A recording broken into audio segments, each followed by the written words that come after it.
Hey guys, it's Michael from Turner's Tech Talk, and today's video is about Tesla Autopilot. And look, I don't want anybody to misunderstand my views on Tesla and Autopilot. I frankly think it's the best damn thing since sliced bread. But if I made a video about all the things that it does beautifully, it'd be a really boring video. So today's video is about a few areas that it doesn't perform excellent in, maybe some areas that could use some improvement. If there's interest, I'm happy to do a video showing all the wonderful and great things that it can do, and I'll load that up and give comments on that. But it does many things very, very well, but there are some areas that it could improve on, and in particular it could improve in some areas where you're using Autopilot in the city on surface streets. And I know that's not the intent of the current iteration of Autopilot. I get that. I hear that loud and clear on the forums all the time. But we all know that most of us that have it use it on surface streets, so I'm going to talk about it. So I hope you enjoy the video. Feel free to comment below if anything that I show resonates with you. In the description of the video down below, I have bookmarks with some particular events that you may find interesting. So feel free to skip ahead of those parts. Again, I hope you enjoy the video, and please don't forget to hit the subscribe button if you'd like to see more.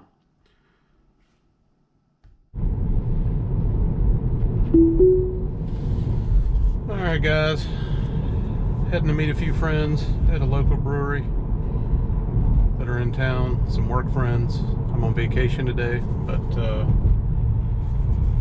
heading up to meet them because they're in from out of town. I've done a lot of work with them in the past, so I'm going to go have a few beers with them before they do their dinner. Happens to be right beside my office. So this will basically be like a commute into work, but kind of a reverse commute, 4:30 in the afternoon. Says we'll be there at 4:57.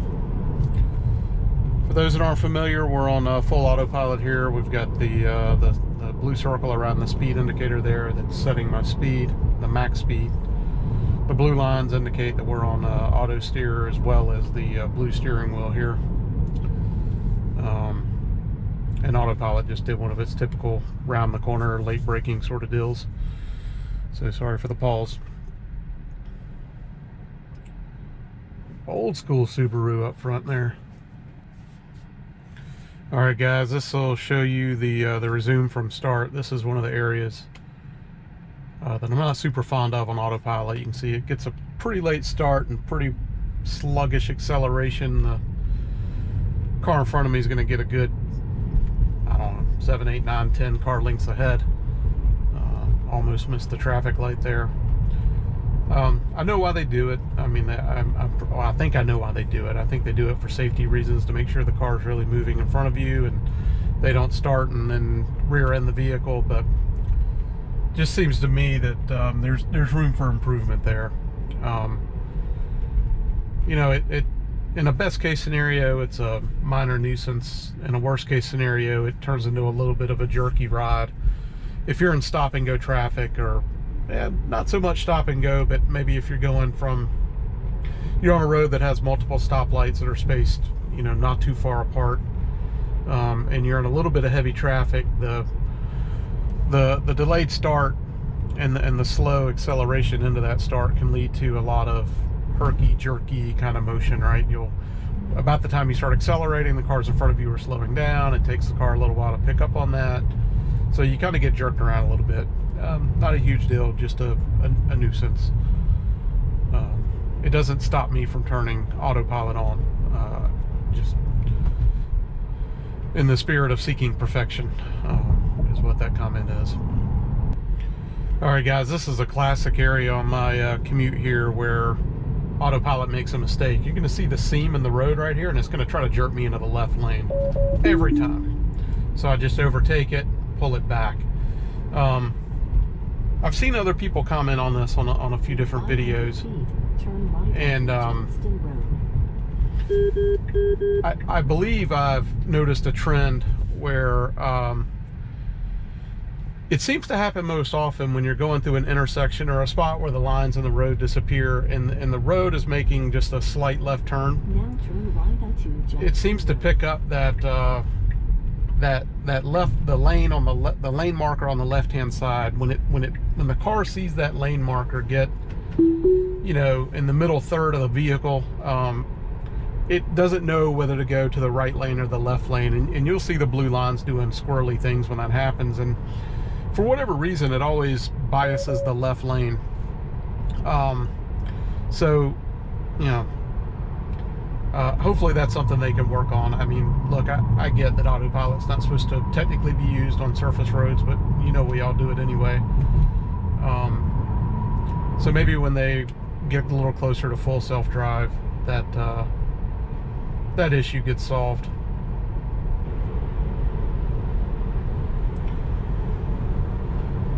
Unfortunately, I mean, again, I get why they do it, but unfortunately, they'll only let you do full autopilot 5 miles an hour over the speed limit on surface roads. On a road like this, you know, it's a fairly busy road. It's kind of a main thoroughfare in Charlotte, one of kind of the main arteries. We're on Park Road. You know, most people are going to do, you know, 42, 43. That's kind of the typical flow of traffic. So, you know, I get people fairly frustrated with me when I'm poking here along at 40, but that bothered me at first when I first got the car. I really don't care now. It's relaxing enough to let it do its thing, and if people want to pass, they just pass. It doesn't really bother me anymore. But it would be nice to be able to dial that up to 42, 43, just to kind of go with the flow of traffic.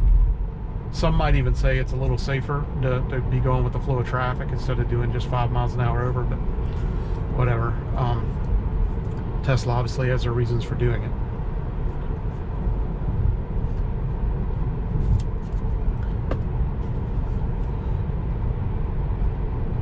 All right, up here we're gonna have to bear to the right, get on a different road, but it's just kind of a bear off to the right as opposed to a full right-hand turn. So what I typically do here is I'll just override the steering wheel to pull it out of auto steer, so you'll see that go gray. You'll hear a little beep. I'll leave the traffic aware cruise on, let it do its thing, and then as soon as I get lines, I'll double tap here on the stalk to put it back in full auto steer, full autopilot. Now the road we're going to turn on is a little bit of a difficult road for autopilot. It's an odd surface road that has a lot of unique lane shifts and some odd road markings, to be honest, and there's the lane oftentimes is very wide, and autopilot doesn't always know what to do with it. So I do have to take over from time to time on this road, but this will be a really good test case for when they start really and truly rolling out full self-drive, to see how it handles it.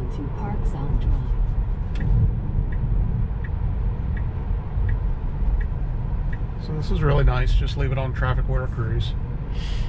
All right, as soon as I get lane lines, right, so there I can put it back in autopilot. I like that transition. It's nice and quick. It picks it up very fast.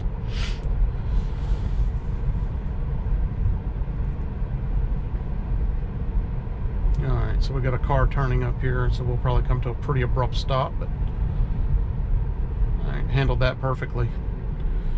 It is a little slow to resume sometimes when somebody turns off. All right, here's where the lines get a little funky. You see there's no lines on the right hand side of the road. It's a very wide lane. You'll see these lines around here, they'll jiggle all around. They don't know quite what to do. Right now it's picking up the seam in the road, which is keeping us, thanks for the leaves, buddy.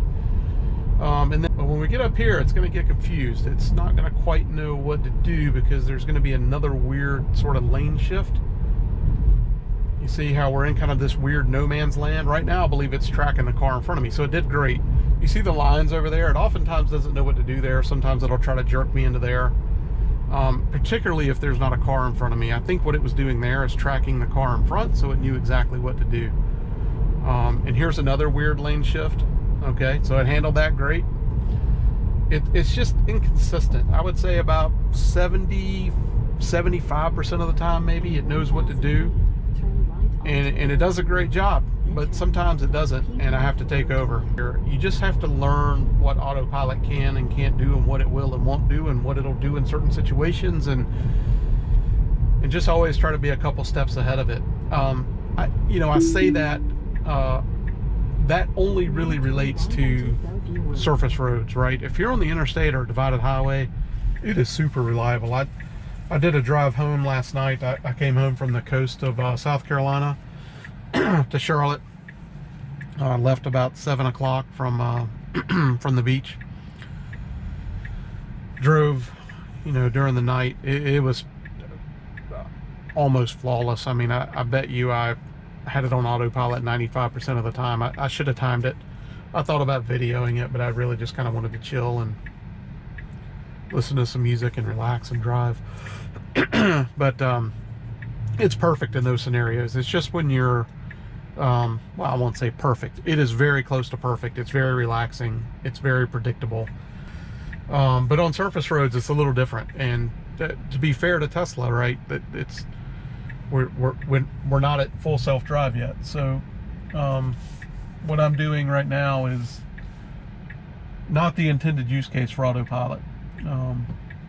But I know most people that have the car use it in this scenario. Now turn left onto Piedmont Road Drive. All right, so we're pulling into the parking deck now. I'm gonna have a few beers. I'll film on the way home. All right, just had a few beers with my work buddy. Heading back home. Going to be going the opposite way, obviously, than on the way in. But the road that I talked about that's problematic is 500 feet. Turn right onto a more so of a problem going in the opposite direction. So you'll get to see some of that.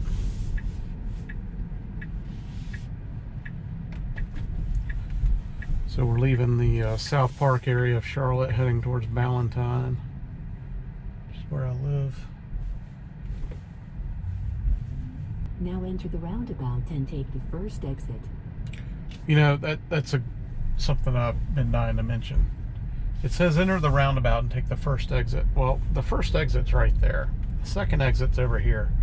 It makes that mistake frequently. This is the second exit. Onto Fairview Road. Now sometimes when I have Autopilot on and I come to a stop up here to make this left turn, the left turn lane comes to a stop kind of at an angle off to the right. Now turn. All right, yeah, this will be good. So for whatever reason, the car will keep trying to inch forward in this particular spot. See, it's inching forward, inching forward. It's going to keep doing it. You can't really tell, but it's inching forward. It's still inching forward. I'm curious as to how far it's going to go. I typically just hit the brake. But it clearly sees that car. I mean, it knows the car is there. It's tracking it. It's dark gray. But it's still inching up on them, and I don't know why. Still going. Still going. All right, I give up. I'm hitting the brake here. For whatever reason, at this intersection, it does that all the time. It sees the lane markers. I can enable autopilot, auto steer. You can see the yellow band here is started to come up, indicating that I'm very close to that car. But it only did that after I hit the brake and put it on hold. So I think it has something to do with the angle. It sees the open space here to the left of the car. All right, we're going to be coming up here on an intersection that I know for a fact has caused problems. So I'm in the center lane, as you can see. And we're going to be going through an intersection that's making a slight left turn. And Autopilot is going to see that left lane kind of shift over here in the left third of the vehicle, and it's going to want to jerk me into the left lane. Now, there's no real cars behind me. I mean, there's a car back there in the left lane, but it's a ways back. But watch. Yep, right there. So you had to pull it out every time. Now, the only time I've seen it not try to do that is when there is a car literally blocking me from entering the lane. And it typically has to be on my front quarter panel. If there is a car kind of on the rear quarter panel or slightly behind that, it will still try to jerk me into that lane. So doesn't seem to do that in the same scenario, but going through an intersection that is bending to the right. It only does this in an intersection that's bending to the left. Furthermore, if I were already in the left lane and we're going through that same intersection, no problems. It'll hold the lane beautifully every time. But if I'm in the center lane, it wants to bias towards the left. And this kind of goes with my theory that Tesla seems to have a left line bias in their logic somewhere, because it just feels to me that the car wants to, it's seeking the left lane marker more so than the right. Be curious as to your thoughts. Matter of fact, I'm going to go back and do that again. We're going to loop around here. We're going to come through that same intersection again.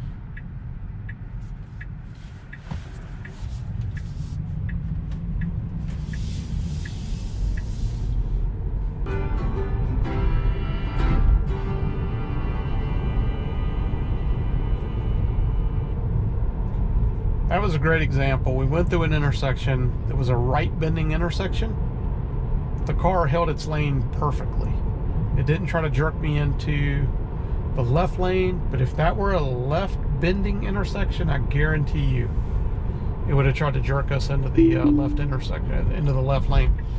Matter of fact, I'm going to go back and do that same intersection going the opposite way, and you're going to see what I mean.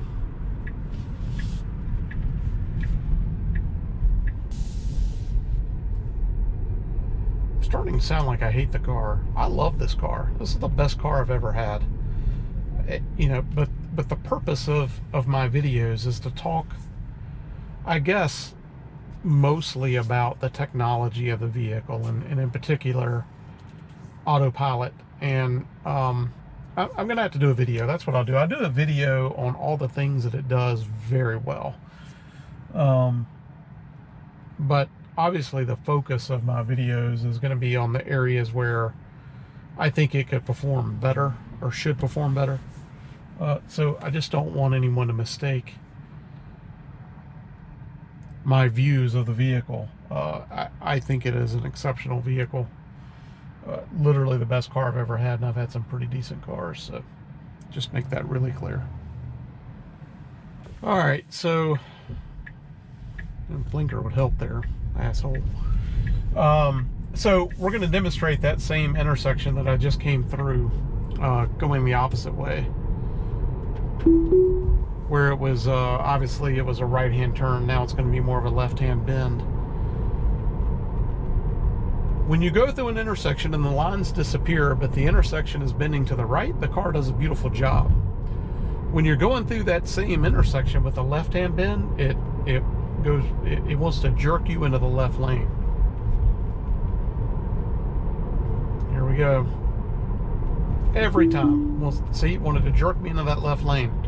Now, I'm coming up on another intersection,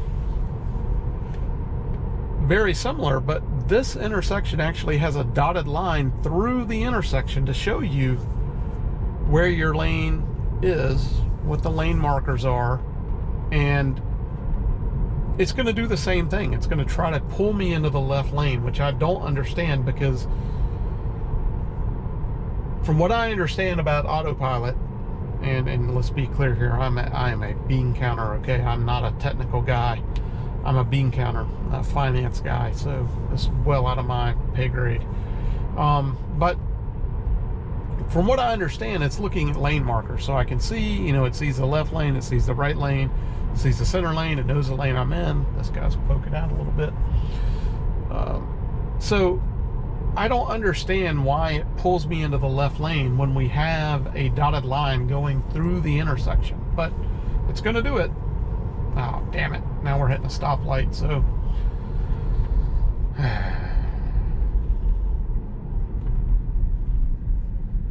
All right, so for demonstration purposes, you see the dotted line there, right? The dotted line going through this intersection obviously shows where we should be. Now, I guess maybe as I'm talking out loud, I can kind of see, okay, the dotted line stops, and then, I don't know, what was that, 20, 30 feet on the other side, you can see where the normal lane markers resume. And maybe it's getting confused by that, but there are cars beside me. I'm wiggling and dancing like crazy here, but it shows me there's a car directly to my left. It's actually picking that up as an SUV, although it's a sedan. And then there's cars behind that. So I'm guessing when we go through this intersection, it's going to keep me in my lane, but let's see what happens.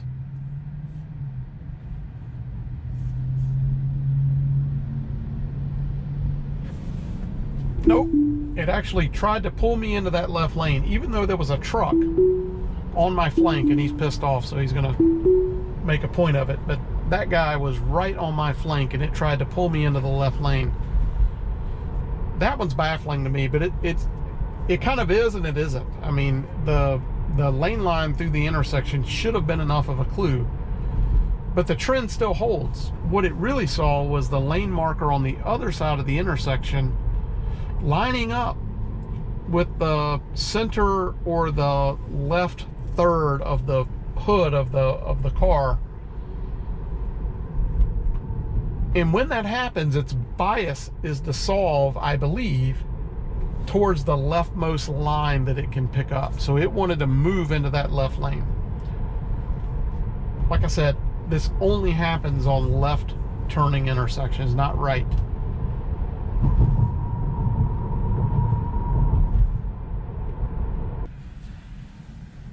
All right, so this is a interesting intersection. We have a double left turn. I've seen the car take this turn on autopilot several times. I've also seen it not do it several times. So I'd say less than 50% success rate. So we'll see what happens. I haven't figured out how to differentiate between when it handles it and when it doesn't. See, it was going to turn into that left lane, so I stopped it. But interesting. I mean, I know it's not supposed to do it, or not supposed to have the capability of doing it. So when it does, it's almost like you just luck out and it does. I get that, but I'm curious to understand why it's not 100% consistent. What does it see when it makes the turn successfully versus what does it see when it doesn't? So if you have any thoughts on that, I'd be very curious to hear. All right, guys, I hope you enjoyed the video. Again, if anything I said resonates in particular with you, please leave a comment below. Don't forget to hit the subscribe button if you'd like to see more videos in the future. I plan on releasing more videos about Tesla Autopilot. If you have any ideas on things you'd like for me to show, please feel free to leave that comment below as well. I also plan on doing videos of broader technology interest, covering a wide gamut of topics. So again, hit the subscribe button. Thanks for watching. See you guys next time.